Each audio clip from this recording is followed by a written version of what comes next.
For my own part, I swam as fortune directed me, and was pushed forward by wind and tide until I was almost gone, when I found myself within my depth. The declivity was so small that I walked near a mile before I got to the shore. I then advanced forward near half a mile, but could not discover any sign of houses or inhabitants. I was extremely tired, and with that, and the heat of the weather, and about half a pint of brandy that I drank as I left the ship, I found myself much inclined to sleep. I lay down on the grass, which was very short and soft, where I slept sounder than ever I remembered to have done in my life. When I awaked, it was just daylight. I attempted to rise, but was not able to stir. For as I happened to lie on my back, I found my arms and legs were strongly fastened on each side to the ground, and my hair, which was long and thick, tied down in the same manner. I heard a confused noise about me, but in the posture I lay could see nothing except the sky. In a little time, I felt something alive moving on my left leg, which, advancing gently forward over my breast, came almost up to my chin.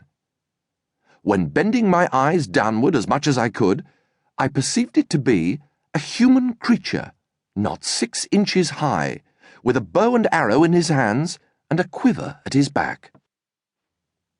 In the meantime, I felt at least 40 more of the same kind, as I conjectured, following the first. I was in the utmost astonishment, and roared so loud that they all ran back in a fright, and some of them, as I was afterwards told, were hurt with the falls they got by leaping from my sides upon the ground. However, they soon returned, and one of them, who ventured so far as to get a full sight of my face, lifting up his hands and eyes by way of admiration, cried out in a shrill but distinct voice, "Hekina de Gull." The others repeated the same words several times, but I then knew not what they meant. I lay all this while in great uneasiness. At length, struggling to get loose, I had the fortune to break the strings and wrench out the pegs that fastened my left arm to the ground. The creatures ran off a second time before I could seize them, but I heard one of them cry, "Tolgo Phonak," and in an instant I felt above 100 arrows discharged on my left hand, which pricked me like so many needles. When this shower of arrows was over, I fell a-groaning with grief and pain, and then, striving to get loose, they discharged another volley larger than the first, and some of them attempted with spears to stick me in the sides, but by good luck I had on my buff jerkin, which they could not pierce. I thought it the most prudent method to lie still, and my design was to continue so till night, when my left hand being already loose, I could easily free myself. But fortune disposed otherwise of me. The people discharged no more arrows, but I soon heard a knocking for above an hour. Turning my head as well as the pegs and strings would permit me, I saw a stage erected about 1.5 feet from the ground, with 2 or 3 ladders to mount it, from whence one of them, who seemed to be a person of quality, made me a long speech, whereof I understood not one syllable.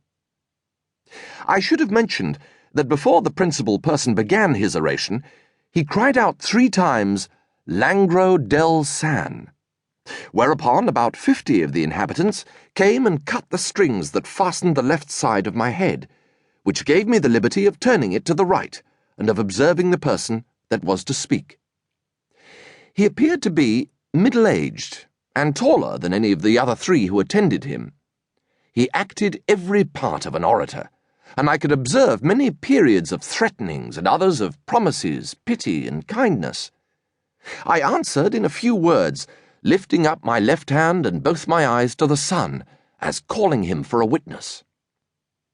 Being almost famished with hunger, having not eaten a morsel for some hours before I left the ship, I found the demands of nature so strong upon me that I could not forbear showing my impatience, perhaps against the strict rules of decency, by putting my finger frequently to my mouth to signify that I wanted food. The Hergo, for so they call a great lord as I afterwards learnt, understood me very well.